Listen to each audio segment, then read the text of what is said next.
अस्सलाम वालेकुम, welcome to smart work zone. आज हम CS 502 का लेक्चर नंबर 33 कर रहे हैं, which is strong components. Strong components क्या होते हैं? देखिए, हम किसी ग्राफ की बात कर रहे हैं। जब हमने देखा था कि हमारे पास कुछ ग्राफ्स होते हैं और उस ग्राफ एक नेटवर्क की तरह ग्राफ बना होता है और उसके अंदर हमने एक जगह से दूसरी जगह जाना होता है। मैं आपको पहले ग्राफ शो करवा देती हूँ, हम किस तरह इस तरह के ग्राफ की बात कर रहे हैं। ये देखिए ना, एक नेटवर्क टाइप बना हुआ है कि डी से ई पे, ई से वापस डी पे, ई से जी पे, ए से जी पे, इस तरह करके हमारे पास एक नेटवर्क बना होता है जिसे हम ग्राफ कहते हैं। डायरेक्टेड ग्राफ होता है ये, ठीक है। तो हम कहते हैं कि जब हमारे पास एक ग्राफ बना होता है तो उस ग्राफ, जब लोग उस ग्राफ को यूज़ करते हैं, ठीक है, पीपल चाहते हैं, लोग चाहते हैं कि जब हम उस ग्राफ को यूज़ करें तो उसका जो नेटवर्क है उसमें वो कंप्लीट हो। इसका क्या मतलब है कि नेटवर्क कंप्लीट हो? इसका मतलब ये है कि जो हमारे पास ग्राफ बना हुआ है उसमें हम इजीली एक जगह से दूसरी जगह जा सकें और फिर हाँ, जाहिर है हम एक जगह से दूसरी जगह जा सकें और वापस भी आ सकें। इस तरह के ऑप्शंस होने चाहिए ना, तभी वो एक कंप्लीट नेटवर्क होगा ना, कि हम कहीं पे जा सकते हैं और फिर वहाँ से वापस आ सकते हैं। तो जो हमारे पास ग्राफ है, हम कैसे फाइंड करें कि वो हमारा जो ग्राफ है वो कंप्लीट ग्राफ है कि नहीं है कंप्लीट ग्राफ?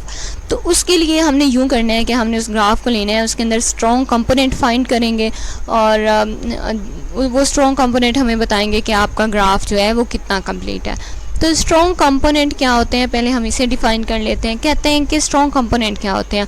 हम ग्राफ के अंदर, पूरे ग्राफ के अंदर दो ऐसे कोई भी पॉइंट ले लें और अगर हम उस एक पॉइंट से दूसरे पर जा सकते हैं और फिर हम दूसरे पॉइंट से वापस पहले पे आ सकते हैं, तो इसका मतलब है उस ग्राफ के वो कंपोनेंट्स जहाँ से हम एक से दूसरे पर, दूसरे से वापस आ सकते हैं, वो स्ट्रॉन्ग कंपोनेंट्स हैं, वो आपस में स्ट्रॉन्गली कनेक्टेड है, ठीक है।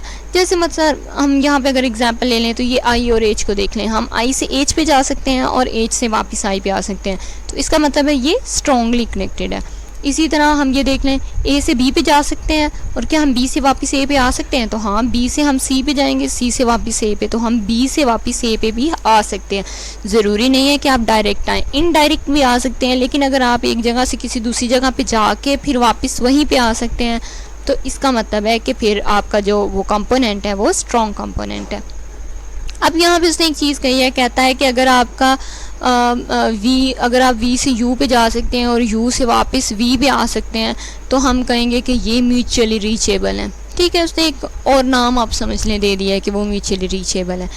तो यहाँ पे हम जो है एक ग्राफ हमने कंसीडर कर लिया, ये हमारे पास इस तरह ग्राफ बना हुआ है, ए बी सी, ये कुछ जगह समझ लें आप, इस तरह समझ लें कि ये कुछ जगह हैं जिन्हें हमने नाम दे दिया है ए बी सी, और हमने बता दिया है कि हम ए से बी का डायरेक्ट रास्ता है, बी से अगर ए पे जाना हो तो इस तरह जाना है, और इस तरह हमने इसे एक डायरेक्टेड ग्राफ बना दिया है। तो आप चेक करें, अगर हमने यहाँ से स्ट्रॉन्गली जो हमारे कंपोनेंट है वो ढूंढने हों तो वो कैसे ढूंढेंगे? अगर हम देखें तो क्या हम ए से बी पे जा सकते हैं? हाँ, हम ए से बी पे जा सकते हैं। तो बी से ए पे आ सकते हैं? हाँ, हम बी से यहाँ और फिर यहाँ वापस ए पे आ सकते हैं। तो अगर हम इसी तरह बी से चेक करें, बी से हम ए पे जा सकते हैं? जा सकते हैं। तो बी से हम सी पे भी जा सकते हैं। क्या हम सी से वापस आ सकते हैं? हाँ, हम सी से ए पे आएंगे और फिर ए से वापस बी पे आ जाएंगे, तो हम यानी कि बी से सी पे चले गए और सी से वापस बी पे आ गए। तो इसका मतलब है ये हमारे पास जो है एक हमें नज़र आ रहा है कि हमारे पास स्ट्रॉन्ग कंपोनेंट है। अगर हम ये देखें, हम ए से डी पे तो जा सकते हैं, लेकिन हम डी से कोई भी ऐसा रास्ता नहीं है कि हम वापस ए पे चले जाएं, तो इसका मतलब है ये स्ट्रॉन्ग कंपोनेंट नहीं है। इसी तरह हम ए से जी पे जा सकते हैं, वापस नहीं आ सकते, बी से एफ पे जा सकते हैं, वापस नहीं आ सकते। तो इसका मतलब है कि हमारे पास जो स्ट्रॉन्ग कंपोनेंट है वो कौन सा है? ये वाला, ए बी और सी वाला। तो ये हमारे पास एक स्ट्रॉन्ग कंपोनेंट बन गया। इसी तरह अगर हम देखें तो हमारे पास जो डी और ई है ये भी एक स्ट्रॉन्ग कंपोनेंट है। हम डी से ई पे जा सकते हैं, ई से डी पे जा सकते हैं, लेकिन यहाँ से और कोई रास्ता नहीं है कि हम वहाँ पे जाएं और फिर वापस आ जाएं। और इसी तरह ये वाला भी हमारे पास एक स्ट्रॉन्ग कंपोनेंट है। तो हमने देखा कि हमारे पास इस ग्राफ में कितने स्ट्रॉन्ग कंपोनेंट हैं? 3 स्ट्रॉन्ग कंपोनेंट्स हैं। तो अगर हम किसी तरह ये फाइंड कर लें कि हमारे ग्राफ में कितने स्ट्रॉन्ग कंपोनेंट हैं, तो हम बता सकते हैं कि हमारा ग्राफ जो है वो कितना कंप्लीट है, हमारा नेटवर्क कितना कंप्लीट है। यही हमने फाइंड करना है ना। तो अब हमने क्या करना है कि चलिए मैं आपको दिखाती हूँ। इसी तरह का उन्होंने ग्राफ नीचे बनाया हुआ है, मैं आपको वो शो करवा देती हूँ। ये देखें, ये उन्होंने कहा है कि एक हमारे पास ये ग्राफ बन गया, एक ये बन गया, मतलब ये फुली कनेक्टेड कंपोनेंट हो गया, ये हो गया और ये हो गया। आपने ये ध्यान रखना है कि हम जब भी बात करते हैं फुली कनेक्टेड कंपोनेंट कह रहे हैं, हम फुली कनेक्टेड ग्राफ नहीं कह रहे, ठीक है ना। ग्राफ नहीं कह सकते क्योंकि ग्राफ तो ये पूरा है, ये इसके कंपोनेंट्स है जो फुली कनेक्टेड है।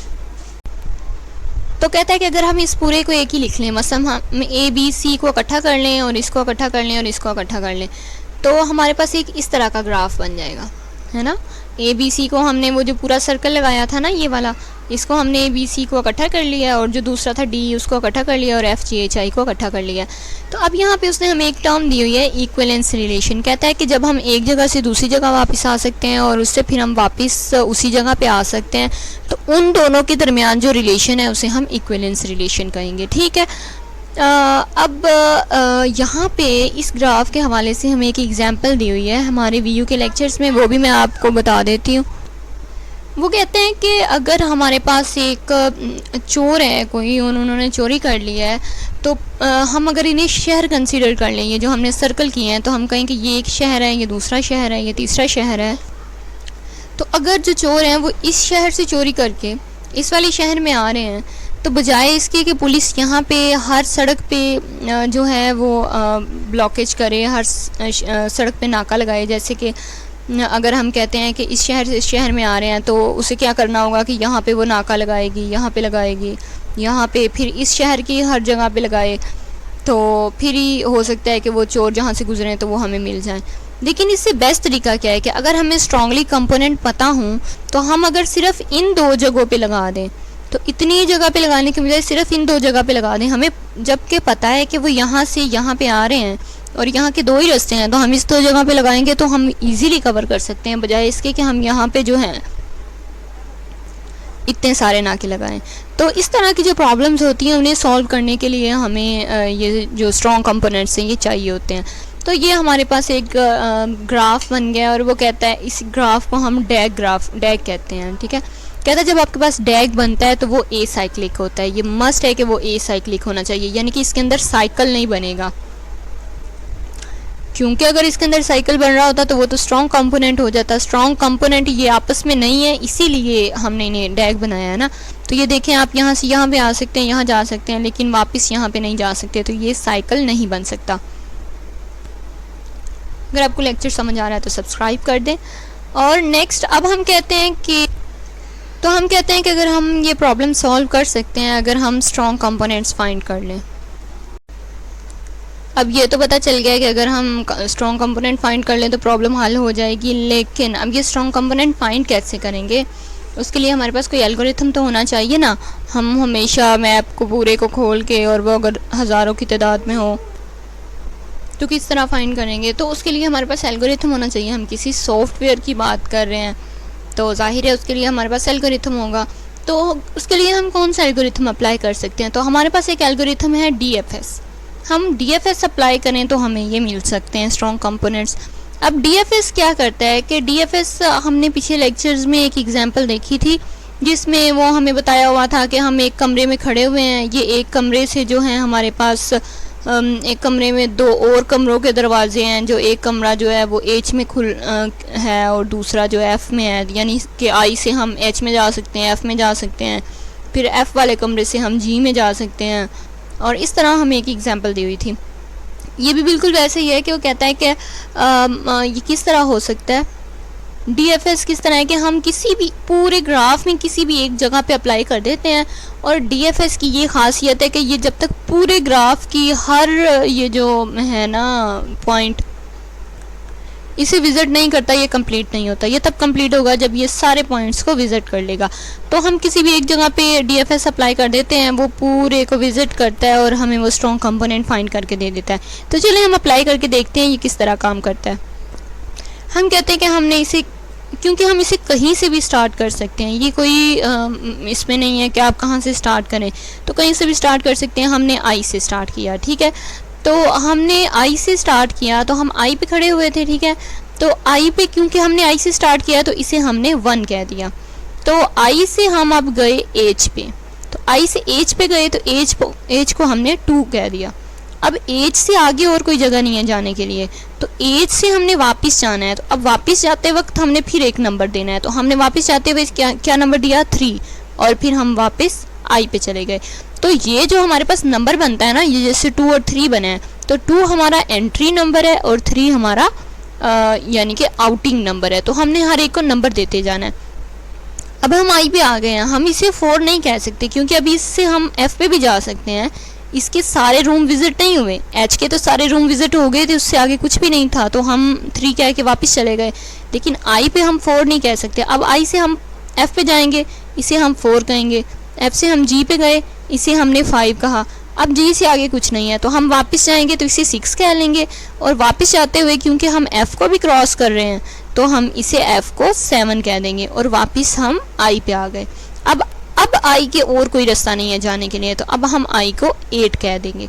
अब देखिए ये जो इतना था ये कंप्लीट हो गया। अब यहाँ से रास्ता कोई और नहीं है, लेकिन आपको पता है कि DFS ने तो सबको कवर करना ही करना है। तो अब क्या करेगा कि आई यहाँ से जंप करके ई पे आ जाएगा। तो क्योंकि यहाँ पे हमने आई को 8 कहा था, तो ई पे जंप करेगा तो इसे 9 कह देगा। अब जहाँ से इसने जंप किया है उस पूरे को ये सर्कल कर देगा और कह देगा कि ये हमारे पास स्ट्रॉन्ग कंपोनेंट है। इसी तरह ई से अब ये डी पे आया तो इसने 10 कह दिया। डी से अब कोई जगह नहीं है तो वापस आएगा, तो डी को 11 दे देगा और फिर वापस इसे 12 दे देगा। अब यहाँ फिर कोई जगह नहीं है कहीं जाने के लिए, तो अब ये ई से जंप करके सी पे आएगा। अब ई से जंप करके सी पे आया तो इसे भी सर्कल कर देगा और इसे भी एक स्ट्रॉन्ग कंपोनेंट कह देगा। अब इसी तरह ये सी से ए पे आएगा और इसे 13 का, ए को 14 और फिर यहाँ पे इसे 15 कह देगा।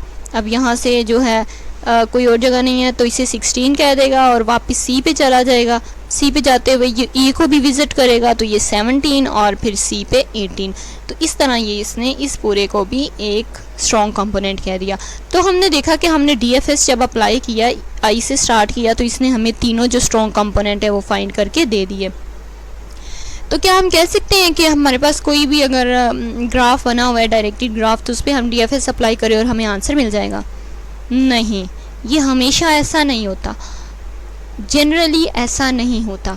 मैंने आपको बताया था कि DFS हम कहीं पे भी अप्लाई कर सकते हैं। हमने ये तो लकीली हमने आई से स्टार्ट किया तो वो अच्छे से कवर हो गया, लेकिन अगर हम कहीं और से स्टार्ट करें, मसलन हम अगर ए से स्टार्ट करें तो फिर देखते हैं क्या आंसर आता है। तो चलें ट्राई करते हैं। ये नीचे उन्होंने एक हमें ग्राफ दिया हुआ है, यहाँ से उसने ए से स्टार्ट किया हुआ है, तो हम यहाँ पे अगर अप्लाई करके देखें तो चलें हम ए से स्टार्ट करके देख लेते हैं।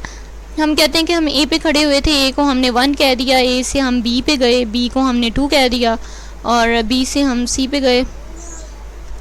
अब देखें सी को हमने 3 कह दिया, सी से आगे कोई जगह नहीं थी, सी को हमने दोबारा 4 नंबर दिया और वापस बी पे चले गए।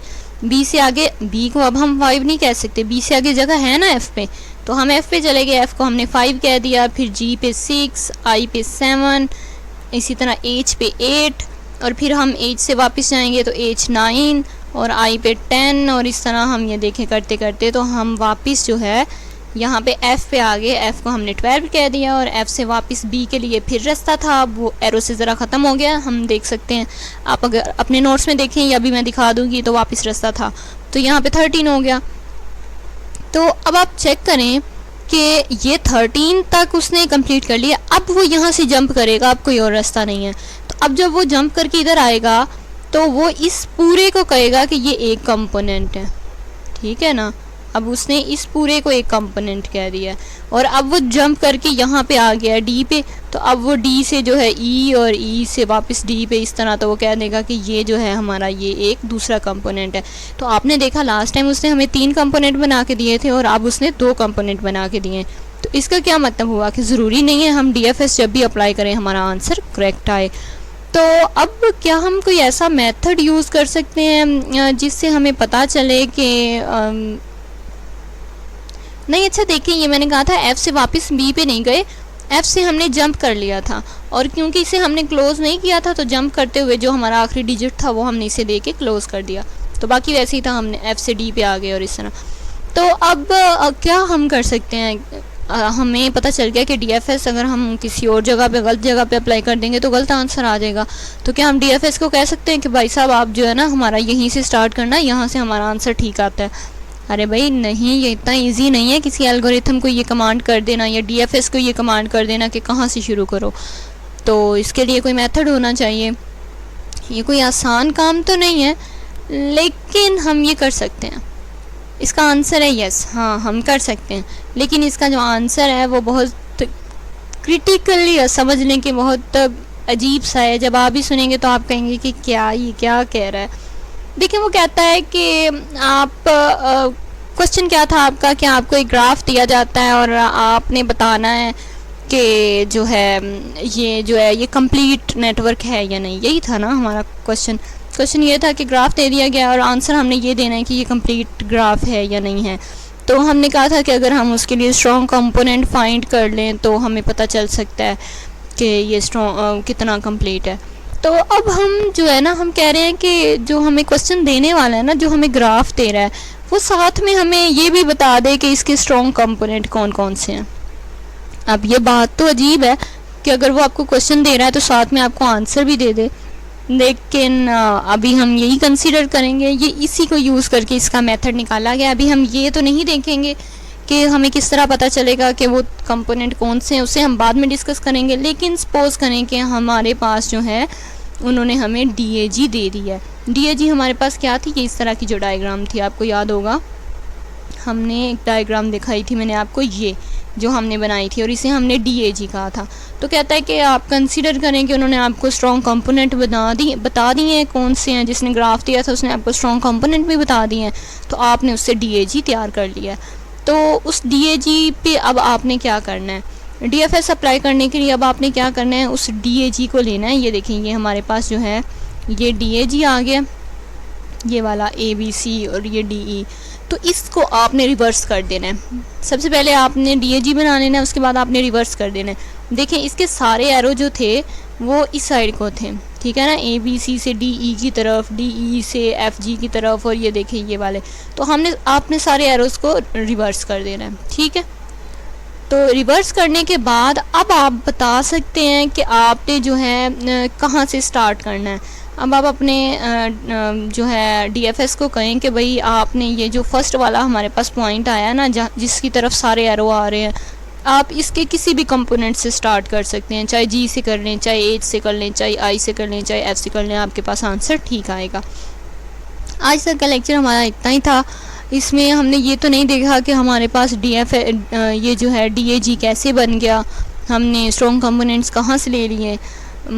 थोड़ी अजीब बात थी कि हमने क्वेश्चन देने वाले को ही कहा कि हमें स्ट्रॉन्ग कंपोनेंट बता दो, लेकिन यह है कि हम इसी को यूज़ करते हुए अपना मेथड यूज़ करेंगे। तो हम आगे जाके देखेंगे कि हम क्या करेंगे, लेकिन उसके लिए हम कल नेक्स्ट लेक्चर का वेट करेंगे। अभी तक के लिए अल्लाह हाफिज़।